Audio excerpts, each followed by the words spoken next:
Hello, everyone. Welcome back to Growing Up with Godzilla. My name is Donny Winter, and this is my show where I have conversations with Godzilla fans about how they've grown with the character and franchise over time.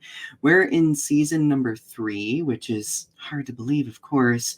But we've had some wonderful returning guests, we've had some new guests, and today I am particularly excited to have the iconic and legendary sci-fi fantasy artist Bob Eggleton joining me. Hello, Bob. How are you Hey, how today? are you? How you doing? I'm doing well, and you? Oh, I'm doing okay. It's nice and sunny for once here, which is good. I wish it was sunny here. It was for 5 seconds, but that's But Michigan weather. I've been excited to have you on for quite some time. And I remember back in G-Fest 2018, I actually got to meet you, which was a right, very I remember exciting. I actually remember meeting you too. Yeah, and I was gonna pop by and see you in 2019, which is the last time I went, but you were the life of the party, so which I love. I wouldn't have it any It's other fun to way. do. It's fun. I mean, G Fest is always a lot of fun. It's just it's becoming. I went to G Fest in the oh boy 90s in the misty times when it was we thought 150 people showing up was a lot. Now we're getting like 6 or 7,000, and that is really incredible to see. I mean, but I mean, look what's happened with Godzilla. I mean, it's like he's gone beyond our wildest dreams in terms of popularity in the last 10 years, really. Absolutely. It's really and there's a lot of factors involving in that, and I think that legendary is a big thing. Legendary is a big thing because they kind of made these pictures, and they're all big money makers and big international hits, and no matter how you may slice them, depending on the crunching numbers and all that kind of stuff, they're still big hits, Mm. and that's it's just Godzilla's on everybody's mind, and I firmly believe that both Shin Godzilla and Godzilla Minus One, which did phenomenally successful all over the world, um, got a real fire start, so to speak. They really got fire started from what Legendary had kind of made into the brought into the mainstream. I really believe it. That's an excellent those are some excellent points, and I agree with you 100%. I feel like all of those in conjunction they've really kind of, like, brought Godzilla more so into the limelight. I would argue that Godzilla's always been kind of like a household name, but, like, when it comes to, like, fandom growth, I feel like our fandom has grown so much that it's become like a contender with other Oh, huge absolutely, fandoms. absolutely. It's it was Variety or Hollywood Reporter or one of them that was saying something like that they consider it actually a better constructed universe than the Marvel Comics universe. Even they think it's better, it's consistently better than keeping track of the MCU, which is always sort of rebooting and reinventing itself every other movie. Yeah. And so yeah, I mean, there's a lot. I mean, I know that it was the first. The 2014 film was a big hit. Then, of Yeah. course, Kong Skull Island was really a big hit, Oh, it was so good. and some consider that the best one of the whole series. I know my wife does. And then we had Godzilla King of the Monsters, which came out during a bad weekend, kind of bad jammed up summer, and that's why it I don't think it did as well as it could have. It still made money. I mean, Oh, it yeah. really hit. And then Godzilla versus Kong was the first major movie out in theaters right after everybody said, okay, the pandemic's dying down. Let's go back to Yeah. theaters. And they released this thing, and it was number one for 4 weeks. So, Mhm. and this new one, I think, is a lot of expectation with a lot. It looks. I've seen a lot of trailers. I've heard a lot of spoilers. I'm not going to go into them here, but Right. it looks like it's going to be real interesting. It's going to be very interesting. It's going in different directions, which is really interesting. Yeah, I think the MonsterVerse has done pretty well with the world building. Kind of going back to what you mentioned with Marvel, I think what the MonsterVerse and Godzilla in general has successfully captured is like its ability to not only reinvent itself but also remain refreshing while doing so. Because, like, Marvel's tried to reinvent itself several times, but it's kind of been like a sad little firework that really didn't do much. But I think that Godzilla has, like, retained that reinventive oomph that I think keeps people drawn in, which Right, is exactly. good because we never want fatigue, right? Yeah, there's some consistencies which have moved along nicely. The Skull Island lore and the Hollow Earth lore and all this kind of stuff, and they've taken in some. The first movie was a little bit restrained in some aspects, but then as we moved along, it got a little bit more really. They were hinting at really grand epic things, and that's where they've taken it. I mean, I liked overall. I liked the Monarch TV series too. That was really Oh, really I loved the TV series. I thought it was really good. I Yeah, enjoyed I mean, it. it's a nice build up, and like episode 6 stands out as a big standard episode. Another one is, of course, the finale. I thought was like, and this movie quality visual effects, which is really great. It's not like cheesy looking at all. It's Oh, it's it's really absolutely.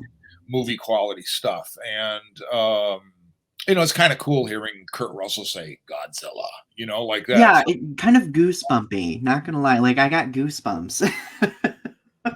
yeah, I know, like, one of the criticisms of the show is that, like, not enough kaiju action. I kind of enjoyed the anticipation and buildup because I feel like the kaiju action we did get was worth the wait. I think they calculated that deliberately where they knew, like, okay, there has to be a payoff for yeah. waiting for this, right? It's like when the episode where they lure Godzilla up in the Bikini Islands or the Bikini, and it's in 1954, and Mhm. they lure him up with a taster of a hydrogen bomb or whatever it is, an atomic bomb they've got there, and like he just comes up out of the waves, and they do that so well, and Oh. then it detonates, and like what's going through your mind is he's thinking like, thanks for the appetizer. I could have done without the explosion, but it's like, and they used, of course, like they showed that this was the first Godzilla. He hadn't quite evolved with his back plates and all this kind of stuff. And they were keeping a little bit of consistency with it. And I think that's a good thing. Yeah, I think so too. So this show, I mean, I'm not sure if you've seen it circulate or not, but I mean, obviously, I invite everyone here Okay. to not only discuss like our favorite films and like so on and so forth, but I really think it's important that we talk about our histories as Godzilla fans because I feel like it's something we don't talk about a lot. Yeah. I feel like we all have our own entry points. We all have the things that we gravitate to, I go but back a long way with my history of Godzilla. A long well, share it. Like, where did it all begin for you? 1964, my parents and we went to the World's Fair down in Queens, New York, and Sinclair had a dinosaur exhibit, and they had the dinosaurs, and I had never seen anything like these in my life. I mean, I was just amazed. And then I'm going like, wow. And then everything was dinosaurs with me. I love dinosaurs. I started to draw dinosaurs. I was drawing at that age too. I started to draw dinosaurs, and my a dad helped me out with it. And my dad would go out and sculpt snow dinosaurs when it snowed in the front yard and everything. It was kind of fun. And What happened was my mother getting me Christmas presents or whatever she'd go up to Benny's, and this place is a hardware department store at the time, very famous in Rhode Island. It's very, very famous in Rhode Island. Mhm. And what was there but the ideal Godzilla game? That Ooh. beautiful piece of artwork and a Mhm. Godzilla game. And I saw that and I fell in love with it. And I said, I want that. And I'm going, what is Godzilla? Ooh, like that. So then, of course, it Ooh. became the quest for it's in the 60s. It made my quest for Godzilla. So, um, Gorgo notwithstanding, that was my first movie I'd seen of that type. But around 1970, yeah, 1970, we were back in Rhode Island. We'd moved around a bit, so we're back in Rhode Island. And there was a theater, a cinema right near us, and it was called the Jerry Lewis Cinema. Jerry Mhm. Lewis had put his name on these cinemas at the time. And the deal was it was 50 cents to a dollar, whatever it was for, we didn't, you drop your kids off at the afternoon movie for 50 cents. You know what I mean? And Yeah. they used to show matinees of like, everything. They had, oh boy. I mean, they had major hit. They had some old Disney movies, and they had like, some time honored ones. Lassie Come Home, all that kind of stuff like that. And Mhm. then they put on. Universal started renting them not only King Kong versus Godzilla, but King Kong Escapes as part of their thing.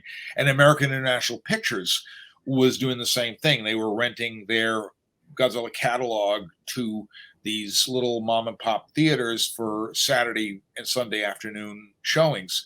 And of course, I saw King Kong versus Godzilla first, and that was probably the seminal. That was the one I think that's the wellspring a lot of people saw first. And then on the Channel 7 Sunday afternoon movie in late 1970, I saw Godzilla King of the Monsters with Raymond Burr, like that. Oh yeah, I've got yeah. Um, it's big and it's terrible, like that. And That was especially amazing. 1985, he was like, the one thing Godzilla does is, like that, and it just a friend and I used to have a friend, and we went to see Godzilla in 1985, and we came out doing dueling Raymond Burrs.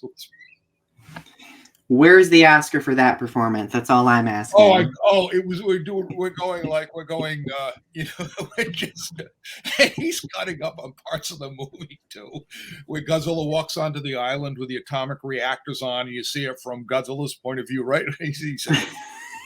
He's going like, in Japan, where they grow the finest rice that brews the finest sake, like that. And he's doing a take on a booze commercial, and we're coming out of there, and just they never found any corpse. The calculated breaths are everything too. Like, oh yeah. Anyway, so back in the 70s, that's what we had. We had this little cinema, and they showed Godzilla movies. They showed Godzilla versus the Thing, and they also were showing them on TV anyway, but I would still pay 50 cents to go in to see them on the big screen. And they had, in 1973, they showed American National Pictures they re-released Godzilla versus the Smog Monster, because it had been released before in 1972 as kind of a late night drive-in kind of thing with the movie Frogs. It was double billed with Frogs.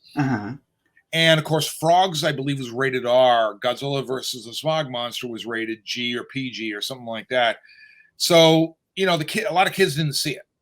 mm-hmm. But we saw, anyway, they released it, and I went with a bunch of friends. We went to see Godzilla versus the Smog Monster, and it was packed. And I saw that poster art, and I said, oh my God, I love this. I love that poster art. And then, of course, we're all kids at the time. We're all kids of cartoons at the time. So when that guy comes on, and of course Peter Fernandez did the dubbing, and he goes like, oh, you like Godzilla, huh? Like that, or you like Superman beats them all, And the funniest part, everybody goes, it's Speed Racer, right out loud in the theater. We go, it's Speed Racer, and yeah, so then we saw, then they would release, let's see, they kind of released these movies in bits and little bits and pieces here and there, especially Godzilla versus the Thing. That was a big one. Then in 1976, they had Godzilla versus Megalon, as a Cinema Shares got a hold of the franchise, and they released Godzilla versus Megalon as a main movie, like as in it will be on at 8 p.m. tonight, this sort of thing. And it made a cool $3 million in a roadshow release. It was released from state to state to state. And they had a great advertising campaign, giant against giant, the ultimate battle, Godzilla versus Megalon, dun, dun, dun, dun, and they did it so well. And so we went to see it. I went to see it with a friend in like July 1976, or July 3rd, 1976. Mm-hmm. And I remember they had big ads in the paper for it with the poster art and everything. And so, I was really digging it. And then at the same time, there was this channel called Channel 56, and it was a VHF channel in Boston. And they showed something on Saturday afternoons called Creature Double Feature. And what that time they were showing by the mid 70s, they started showing things like, they were showing Godzilla versus the Smog Monster, Godzilla versus the Thing, the Terror of Mecha Godzilla, all these, a lot of the films that were of that, and the old ones, Godzilla King of the Monsters, Rodan, this is regular. We show these on a regular basis. Monster Zero, that was a big one that Mm. debuted in prime time on this in 1972. They showed it on the 8 o'clock movie. Monster Zero was one night, and War of the Gargantuas was the next. And Wow. they promoted it. It was like, tonight, Nick Adams in Monster Zero, like that, they really promoted it. And like the next night would be the Music Man, or the next night it'd be, name your big movie. You know what I mean? It's like it's Wow. So they were like, at that time they were like elevated with all of these other big Hollywood yeah, hits. they were showing them in their 8 o'clock movie, which was Boston's movie station. That's what their thing was. Anyway, so eventually Monster Zero and Godzilla War of the Gargantuas came on to Creature Double Feature. Wow. And it was an exciting time because Creature Double Feature was that was really that they had you can look up the intro on YouTube. They've got it. They played Emerson Lake and Palmer's Toccata and Fugue in D minor, so you hear like that, and then they showed clips from all these movies. Ooh, the hype. Yeah, and they had an announcer come on going, "Welcome to Creature Double Feature," like that, today, destroy all monsters. Oh, that's the other one I saw in the theater in 1973. Oh, I can't imagine seeing that in the theaters in the 70s. Really. That has to be like Avengers Endgame level. Well, this was the funny part, is that I looked at you scan the papers looking for monster movies and TV Guide and all that kind of stuff. So anyway, I look and it says, wow, Meadowbrook Cinema, Monsterama at 1 o'clock Saturday. What the hell is that? I didn't even know what it was, but it was $1 to get in. It said 2 movies. And so I went in, and I think I may have been one of the only 2 people there. But they start up, and you had dun dun dun dun dun dun dun dun dun dun dun dun dun dun, destroy all monsters. I'm like, I've never seen this. And the other movie we saw in the theater was Godzilla's Revenge, and it was marketed in our area, specifically in our area, as Minya, Son of Godzilla. And you had like the whole marketing campaign was the Minya with Ichiro there. What monster is who isn't it wonderful to have a monster as a best friend? Mhm. Sort of thing. And what had happened was, at the same time, Continental Releasing they were syndicating Son of Godzilla. So they kind of filed a suit against UPA, and they said, you can't call it Son of Godzilla, Minya Son of Godzilla. So they pulled the title card. It was one of these things where you heard that, you remember the music and Yeah. and then all of a sudden, instead of the Godzilla's Revenge title, you saw a flash, just this hastily made blue card with white type that said Minya, Son of Godzilla, like that. And of course, I'm watching the credits, watching these buildings getting destroyed and I'm waiting for that to happen. And the whole thing, of course, happens inside Ichiro's mind. It's sort of it's sort of the movie about Godzilla movies, and that's what I tell a lot of people now. It wasn't linear in the sense of Godzilla. It was a kid that dreamed about Godzilla because he had the toys and he'd seen the movies. So in his mind, he takes his little toy radio, and he lives in an urban wasteland, and he dreams of a better place, Monster Island. And none of that, and that's more specific in the Japanese version, a subtitle that basically said, this is in the child's mind, or there's some subtitle where he actually says that the child ventures in his mind to this mythical place. And that's what I tell people. I said, it's the movie about it, and that's works to show us the clips with him looking different in every clip. Like it's, that's Son of Godzilla. Oh, that's Ibira. That's, this sort of thing. And they go back and forth, as you notice in the clips, and with the different style of Godzilla, because the kids, that's what's in his head. You know what I mean? I'm glad that you mentioned Godzilla's Revenge, because I've mentioned this before, but I feel like when we're kids, we love Godzilla's Revenge. Then when we become adults, we kind of become like the movie critics, or we're just like, oh, this movie is subpar and ooh.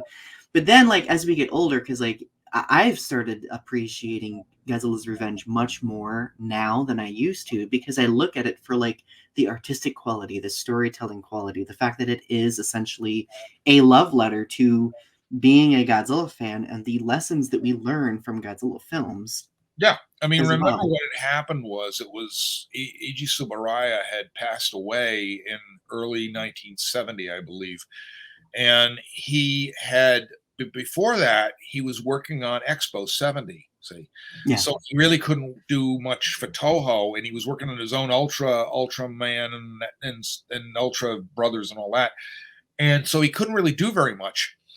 So it was handed over to Teruyoshi Nakano, Hmm. and then of course, like, because of Ishiro Honda, was they didn't have a lot of money, and they Destroy All Monsters was ostensibly made to kill it. That was going to be the last. That was it. That was the big blowout. They put it so far in the future to say, okay, it's in the future of 1999, and we're gonna keep it in the future, and Hmm. that's gonna end it all. Well, the box office fairly respectable for it. For that, they didn't think that was going to happen because they saw them declining. And instead, they said, "Well, let's put together this Godzilla's Revenge," and the idea being kind of a champion film festival kind of thing for the kids. They definitely for the kids. And so, let's save some money by using lots of clips, Hmm. and let's Shinichi Sekizawa tailored a story around that, and the new stuff that was shot with Gabara and all that stuff, that was all directed by Ishiro Honda. He took the reins of the directing the actual monster action, and because Tsuburaya was not, he was in and out of, as I understand, he was in and out of being ill, and he was in and out of being working on Expo 70, so he really didn't have any time to do it. Yeah. Although he gets the credit on it, and the same thing happened on Yog Monster from Space. He gets the credit for things which caused Sadamasa Arakawa to basically leave the studio. Because I remember I met Sadamasa Arakawa, and of course, he did most of the effects work on Destroy All Monsters, and he did the work on Yog, Monster from Space, or Space Amoeba, as it's called. And Hmm. he was really incensed. He said that he saw Eiji Tsuburaya got the credit for that, and he said that he was passed away. He was dead by the time he got the credit, like that. So that was an interesting factino about that. And of course, 1970, they decided not to make a Godzilla movie, and they made Yog or Space Amoeba, and that one didn't do well at all at the box office. So then we Hmm. got Godzilla versus the Smog Monster. And when you think about it, Yoshimitsu Banno, who directed and wrote Godzilla versus the Smog Monster, he came up with the whole idea of it, and it's another oddball movie it's a love it hate it kind of thing. You know what I mean? Hmm. People, it's a weird, quirky pacing. It's got anime in it. It's got music in it. It's got songs in it. Oh, It's I love how zany it is. I it's got love an it. art sequence where you just hear a guitar and you see everything go black and white. And it's a Mm. nice shot of the nice Fuji countryside, and you just see a little van going up in the middle dawn hours, and then somebody's in there, and the guy's playing on the guitar, and then he hits the strums, the chord, and then everything goes color, you know, and that's Bono's attempt at being sort of artsy, I guess it was. Mhm. And what's interesting to note is that when Tomiyuki Tanaka saw it, he hated the film, couldn't stand it. He said, "This is Oh, awful." no. He was in the hospital at the time it was made, the 4 or 5 weeks that most of the film was shot and made. Tomonaka wasn't on hand to supervise, so Bono did his own thing, and he said, "You will never ever work at Toho ever again in your life." And guess what happened? In the 2000s, he got the contract to do a IMAX Godzilla film in the US, which never happened actually. Oh, yep, I remember that. And 3D to the max, wasn't it? because Something like of that? his contract, he got to be an executive producer on all the legendary movies. Kind of iconic when you think about it. And it's like he became Japan's most successful Godzilla producer, like and yet he got the most reviled thing from Toho at the time in 1971 when he made Godzilla versus the Smog Monster, whatever you want to call it. It's got to be a full circle moment.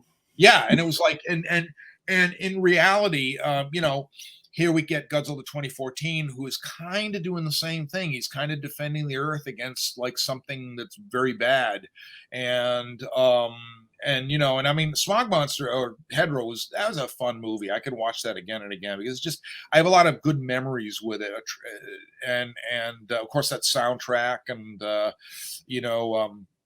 the original, you might not know this, that Save the Earth was sung by Adrienne Russ, and she was at American International Pictures. She was a secretary there, and she had been practicing, and somebody heard her singing or humming, and Samuel L. Jackson with his big cigar, he's big cigar. It's like, you could sing.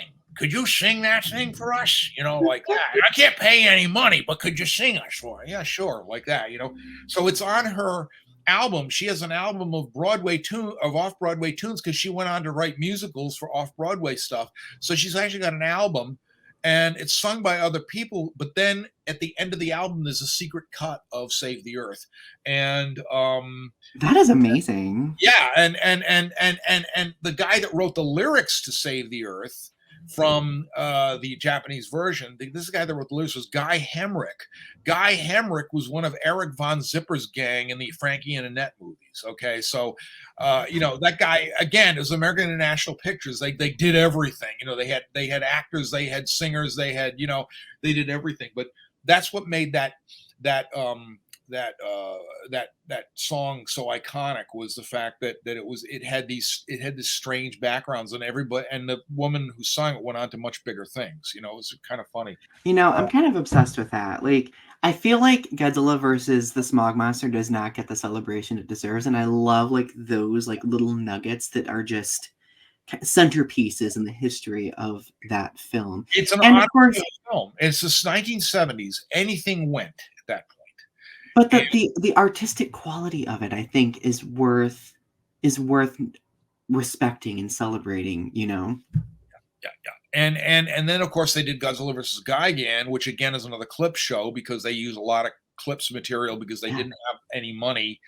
And Teruyoshi Nakano used a threadbare Ghidorah because he's got the head. He's just like you can see the kink in one of the necks at one point. Mm-hmm. Yeah. And it's a threadbare recycled 1968 Ghidorah, and of course the money all went to the Gigan.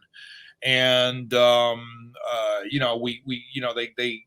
they bring they have the whole talk. Hey, Angelus, what's going on? Like that. Yeah, that was wild. Out.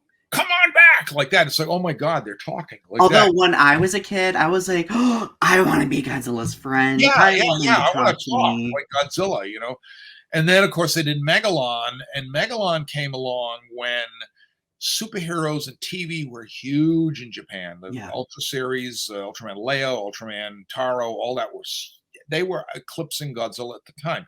So the theory was, what are we going to do? And they had somebody, I think it was a youngster, came up with the idea of Jet Jaguar. Mm-hmm. And they said it was going to be originally Jet Jaguar versus Megalon, or the Jet Jaguar's movie, that kind of thing. Well, as they got into the final home stretch of starting to ramp up to film it, they realized Jet Jaguar is just no way going to carry this movie. So they got Shinichi Sekizawa to come in and take the script, and at 11th hour, can you write Godzilla into this? And Teruyoshi Nakano had something like, I think he told me this too, he had 2 or 3 weeks to make a Godzilla suit. That's kind of impressive.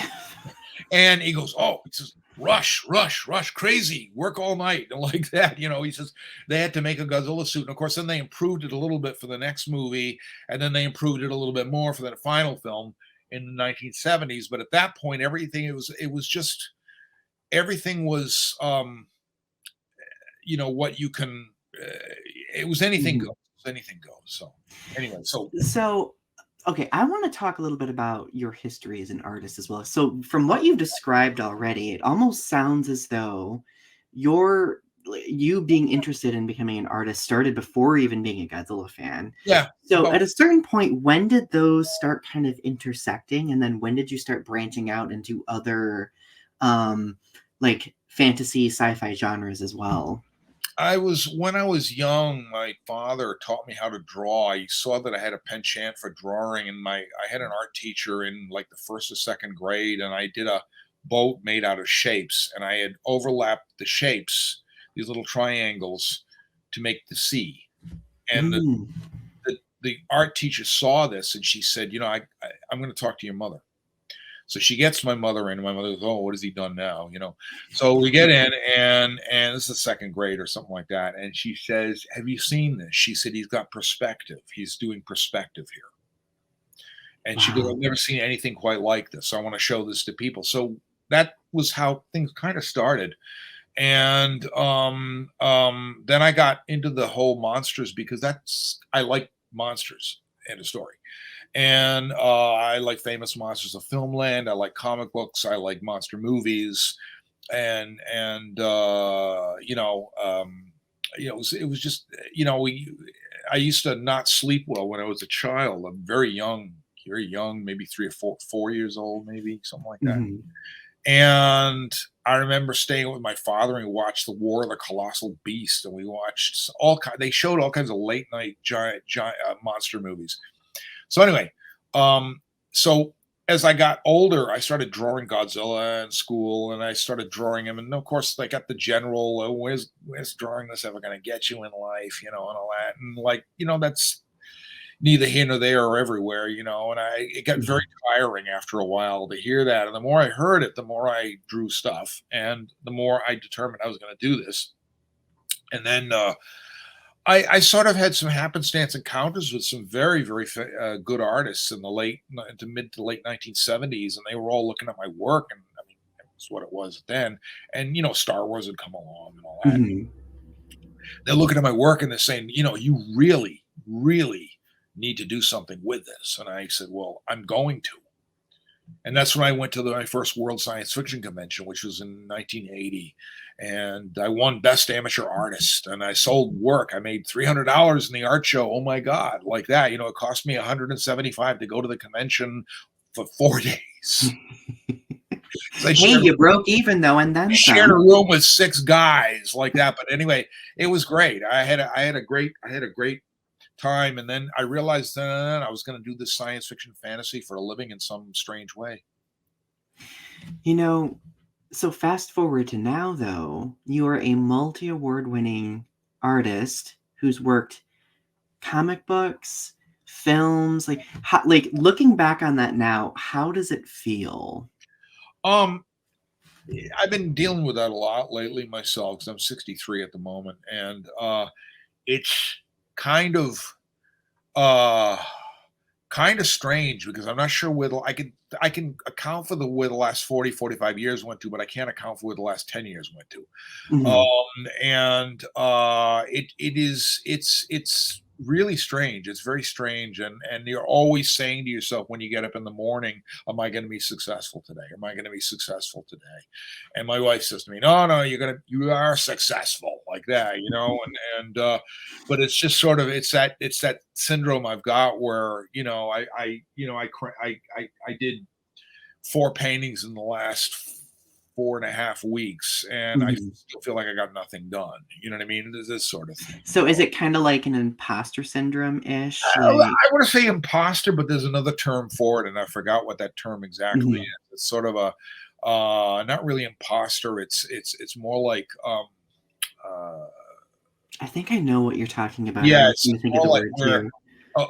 overachiever. I don't know. Anyway, I'm still doing well, and I just finished something I can't even talk about, but I won't talk about it. But it's and Hoo-hoo. that'll be revealed this year. And yeah, Well, so it's interesting, and I illustrated King Kong last year, which was fun to do. I mean, I did that. That was great. And seeing it published was really great. And so, I was you know, gonna say, I mean, as an artist of sorts, from the writing perspective, knowing that an artist as prolific as you, allowing yourself to be vulnerable, right, about your own journey still, I think that really matters. I think I think artists and writers need to see that we kind of have to remain vigilant with like how we perceive our own creative output, how we perceive our own successes, right? So like, Everything I believe is perception. It's all yes. perception, and that's everything. It's That's what my therapist tells me all the time. oh yeah. Well, perception is how we view the world. Perception is how people see me as an artist. The perception is how people see certain everything, and those perceptions, they can alter all kinds of things, and they may not be true. They may not be true at all. It's just Mhm. all perception. Interesting. You may perceive, I may perceive, oh, oh man, I'm this week I'm failing, but Yeah. I'm not. And one of the things that I'm doing a lot of different projects, and I'm very happy with the people I work with. That's very important, to be happy with the people you work with. Definitely. And one of the people I'm working with, and this kind of came out of the blue, this is just kind of where my interest in Star Trek brought me, is actor Oh, Todd. Star Trek. My friend is actor Todd Stashwick, and he is doing a whole project, and I'm designing a dragon for him, and I've done an animation that's going to go online soon. It's 22-second animation working with his son, and I've never seen my work animated until now, and wow, like that. It's not even really Wow. elaborate animation. It's just kind of a nice little 22-second punch up, got your attention kind of animation. But I did the background paintings for them. I did 8 background paintings for this thing, and this little character comes up through them and walks up these stairs. I painted. I've never done anything like that, and seeing it come to life like that was an absolute amazing feeling. And here I am, I'm working, I do Zoom sessions, and Todd will call me out of the blue, Oh, uh and he's so funny, because like he's just funny because he called me one time and he goes, oh, where's your wife? And because he met her, and I had decided that I thought so much of him in Star Trek Picard. I thought season 3, Chef's Kiss. he was brilliant. And I said, you know I gotta meet this, and my wife says, I just watched an interview with him on YouTube, and she goes, you need to meet him. You'd like him. He's a lot like you. And so I reached out to him on social media and got his attention, and we started corresponding. And then I said, well, I'm going to come down to Eternal Con, which is a convention in Long Island. And I said, I'm just going to meet you. And we did, and we hit it off like great. And I said, Oh, yeah. And so he said, if I was to, I said, yes, like that, and so now this whole thing's going to be a Kickstarter, and lots of creative people are involved with it. And networking. yeah, Isn't that beautiful? I it's love how it great. just And I get to say something really fun with it. This is my fanboy moment, because I have a lot of these things that have happened. I'll tell you an Akira Takarada story after this one. But Todd calls me up, and he says, of course, it's a phone. It's on my phone, so it's vision. The comes on the phone. He goes, "Where's your wife?" Like that. And I said to my wife, I said, "Marianne, Captain's ordering you to the bridge." I was I, sir, on my way. so anyway, so late, but before all this, in the 2010, 2018, I got to be friends with Akira Takarada. Oh, And I'll tell rest you, in power. I miss him there's so a much. guy who, here I am. This is the other thing. We're friends, and we're having dinner together at one point, and it was a G Fest, and we're just eating, and we're having so much fun just talking. And he's saying, "You're part of my family. You're, my other son." I was like that, Mm, thinking, it's just hitting me. I'm going, this is a guy wow.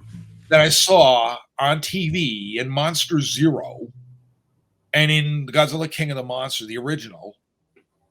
And I wondered about him. I wondered about who he was, and when I was taking myself back, and here I am now, and I'm friends with him. And that just blew me away. And to this day, I'm friends with his son Tetsuya and his Yeah. wife Maki, and they're just the nicest people. They're just so nice, you know what I mean? And I had to have a surgical procedure done a few years back, and Akira found out about it, and He had his whole. He instructed his whole temple, the Buddhist temple. I guess he had them all chanting for me, like that. So Wow. so it just is like Godzilla brought me here, Star Trek brought me here. You know what I mean? It's like this. These are things that are, and this all started when I was a kid. You know what I mean? And now I'm here doing that. And when you get older, you get aches and pains, and believe me, I've got them. And but you think back to when it was all just kind of fun to just run up the local theater to see a Godzilla movie, and then I'm here now and doing this, and and then I started, in the '90s, I started doing Godzilla work professionally for Random House and Dark Horse Comics, and again, that was when it was kind of clubby and kind of not really the big thing it was, although. For Random House, I will say they were gearing up for the 1998 Godzilla movie, the Roland Emmerich one, and that was another movie that, for all its faults, it did put Godzilla back in the mainstream. And Right. and looking back at it, it's not. The fault I have with the movie is not the monster. I think the monster is actually pretty cool. But what I thought was really bizarre, I thought was the human characters were very not cast correctly well. It was they were Yeah. okay. Here's a good example. You could take a movie like here's a good example. Movie like Airplane. They took serious actors and they put them into comical, like fighting straight lines with funny stuff going on around them, and it's actually funny. These in Godzilla did the reverse. They took what are Kevin Dunn, Matthew Broderick, Hank Azaria. They're all really character / comic actors, and they tried to have them spouting serious dialogue, and it really wasn't working. It misfired. And the only character that worked in it was Gene Reno. I thought he was great. They could have had Gene Reno be the main guy in it, and it would have been a much better deal. But they went off on some some whiny Maria Patillo's character, and these kind of stereotype New Yorkers, and it was just kind of like it just. I'm going. I don't know anybody that talks like that in New York. It's like these Godzilla, you idiot, like that. Like that, So it just. I love that you overview like how Godzilla has shaped you as a person in a variety of different ways, like as an artist. Like, has there been any other way that Godzilla has shaped you, like mentally speaking, or like perception wise? Be strong, persevere.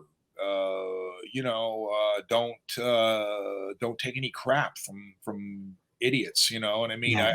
I know there's two schools of thought with Godzilla. One, he's this demonic radioactive killing machine that is, a scourge of Japan, and he's created by nuclear fire and all this stuff. And then there's the other school where he's kind of a hero, and we cheer for him. We cheer for him anyway. You know what I mean? Yeah. And so we have the best of both worlds going. We had Godzilla -1, which is a phenomenal motion picture. I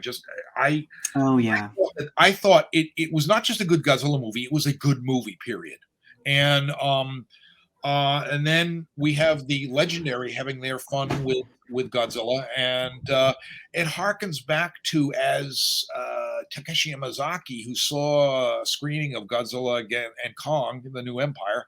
He said he gave it his thumbs up. He said it harkens back to the 1970s, the 60s Godzilla films that were just with a lot more money in them. And he said that where anything goes, where it was kind of crazy, really out of the box, really outlandish ideas are being explored, and it's good to have both. And as I tell Godzilla fans this all the time, some of them rag on the thing. They say, "Oh, the Legendary one sucks. They shouldn't make it." I said, Toho is making money. Every time they make it, they're making. There's a space for both. There's like, and everybody has their preferences, right? Right. There is a space for both to coexist.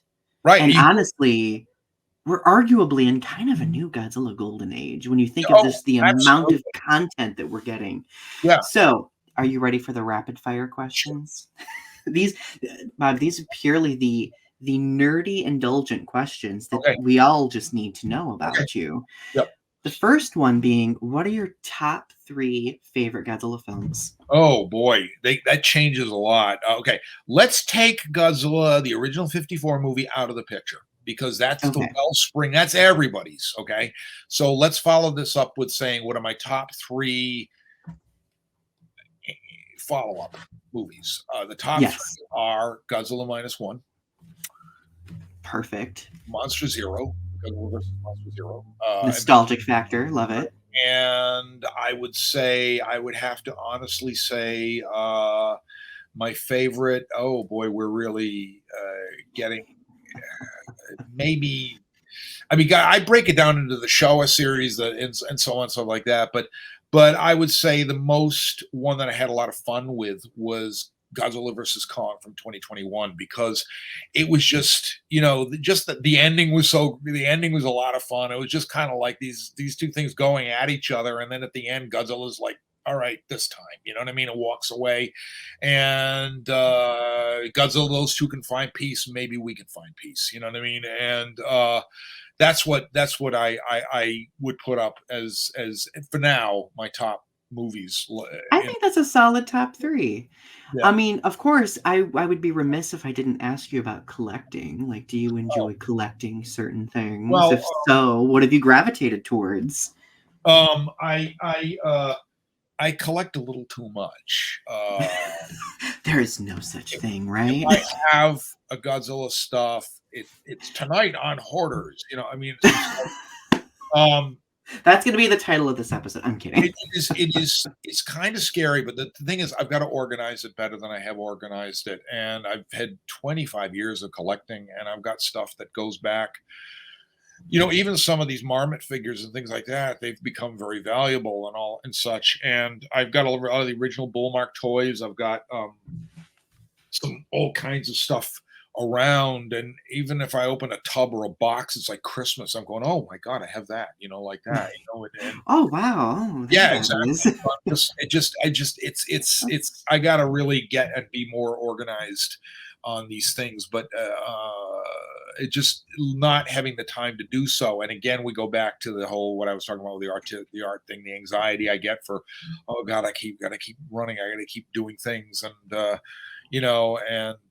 it's just I like all that. So yeah, okay. Yeah. No, no, no. Like, I've had to cut myself off and limit myself to plushes and stuff like I that noticed the because plushes. I'm noticing your plush. I've become so obsessed with the plushes and they just make me so happy. So, and I've kind of reserved to myself, like, okay, these are the things that I can obsess over because I have hoarding tendencies myself. So now I like the final question that I have for you.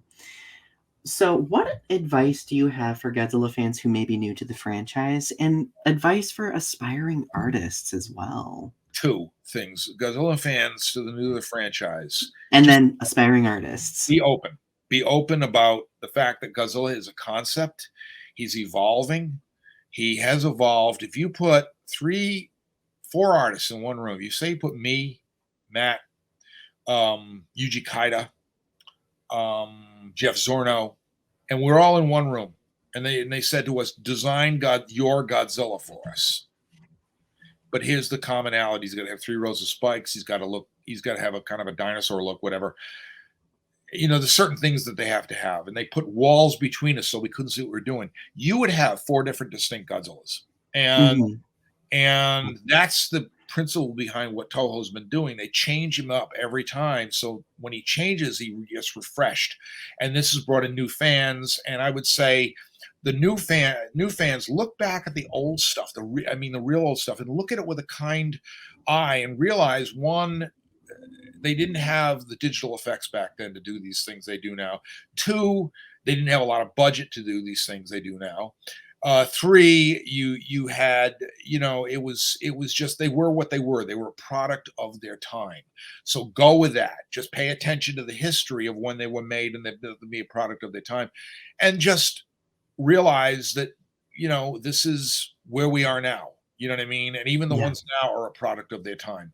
And Godzilla is a constant. He's just a concept.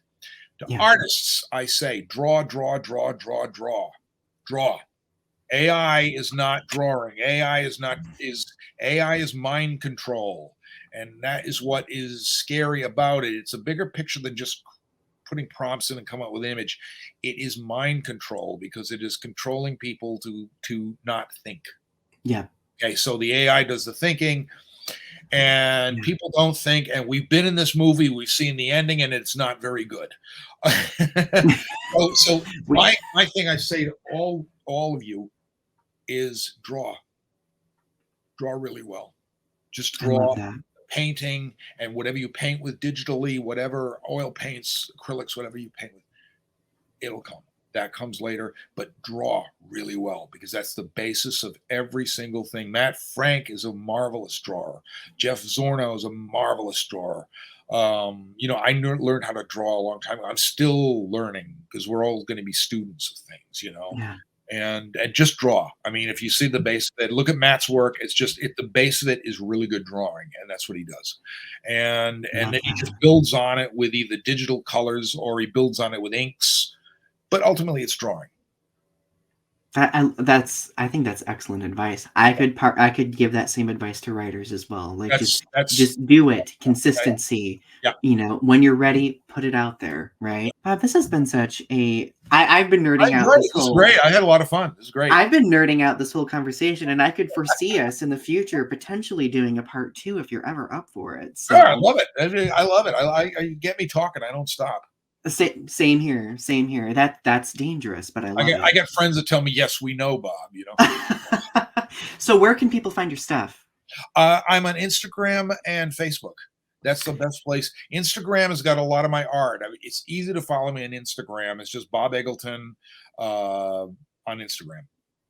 I will have links for everybody below in the description section of this video. But everyone, thank you so much as always for listening. Thank you for always encouraging. Bob, thank you for enriching our fandom with your beautiful Thank you for inviting me into it and being part of it. I mean, it's one of the nicest things I get is people coming up to me telling me that my artwork helped them read in a book that it was on or in or something like that, or a young man gave me a drawing last G Fest and I have it pinned up somewhere and I remember it always. And it took all of his courage to come up and talk to me and give me this drawing. And I was moved to tears. It was just like, so that's knowing that I'm affecting lives like that in a good way is a good thing. So yeah. That's really wholesome to hear from me. My friends, don't forget that Growing Up with Godzilla premieres on the first and third Sunday relatively at 4 p.m. Right. And don't forget to keep standing tall. Have a good rest of your day, everyone.